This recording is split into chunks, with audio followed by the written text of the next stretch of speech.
வணக்கம். ஏன்னா காட்டை காட்டுறேன்னு பார்க்குறீங்களா? சும்மா ஒன்றும் இல்லைங்க. இப்போ பாருங்கள், வெறும் காடாக இருக்குது. இன்னும் ஒரு 2 மாதம் இல்லைன்னா ஒரு மாதம் கரைச்சி என்ன ஆகும், உழவு ஓட்டி நல்லா விதை போட்டால் 5 மாதத்துக்கு அப்படியே இந்த ஏரியாவே அப்படியே பச்சை பசேர்னு இருக்குங்க. என்ன 5 மாதத்துக்கு தான் இருக்குமா அப்படின்னா, கண்டிப்பாக 5 மாதத்துக்கு தான் பச்சை பசேர்னு இருக்கும். அதுக்கும் இப்போ நான் சொல்ல வர்றதுக்கும் ஒரு கனெக்ஷன் இருக்குது. என்னென்னு பார்க்கலாங்களா? இப்போ நம்ம சிஎம் வந்து நம்ம விஜய் வந்து என்னவாயிட்டார், சிஎம் ஆயிட்டார். ஃபஸ்ட்டு மக்கள் வந்து ஒன்றை புரிஞ்சுக்கணும். என்ன புரிஞ்சுக்கணுன்னா, அவர் நடிகர் இல்லை அப்படிங்கிறத மைண்டில் வந்து ஃபிக்ஸ் ஆகிக்குங்க. சரிங்களா? அவர் இப்போ முதலமைச்சர். அவருக்குரிய பணியை செய்ய விடுங்க. இந்த காருக்குள்ளே போய் விழுகிறது, தலைவான்னு அவர் போகிறப்ப வந்து கத்துறது, இதெல்லாம் இனிமேல் பண்ணாதீங்க. அவர் வந்து நடிகர் அப்படிங்கிற ஒரு இதிலருந்து அவர் வந்து தலைவர் சிஎம் அப்படிங்கிற ஒரு போஸ்டிங் வந்துட்டீங்க.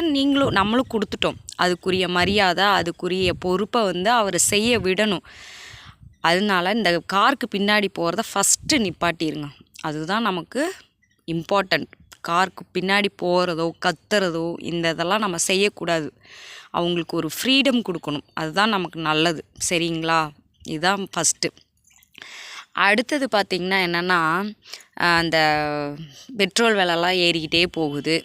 அதனால் அதை பற்றி எந்த இன்ஃபர்மேஷனும் எனக்கு தெரிஞ்சு கிடைக்கிற மாதிரி தெரியல. அப்புறம் நம்ம சிஎம் காரே ஒரு 10 கார் பின்னாடி போகுதுன்னு வச்சுக்கோங்களேன், அதுவே வேஸ்ட்டு தான் என்னை பொறுத்தளவு. அது நல்லா இல்லை. நம்ம பிரதமர் மோடியே 2 காரில் கான்வாயில் போயிட்டுருக்காரு. அப்புறம் இந்த தெலுங்கானா முதலமைச்சராக சிஎம் வந்து மோட்டர் பைக்கில் போயிட்டுருக்காரு. அதை பற்றின ஒரு விழிப்புணர்வு கொண்டு வாங்களேன் நம்ம தமிழ்நாட்டுக்கு. ஒன்றும் எனக்கு தெரிஞ்சு விழிப்புணர்வு கண்டு வந்த மாதிரி எனக்கு ஒன்றும் தெரில.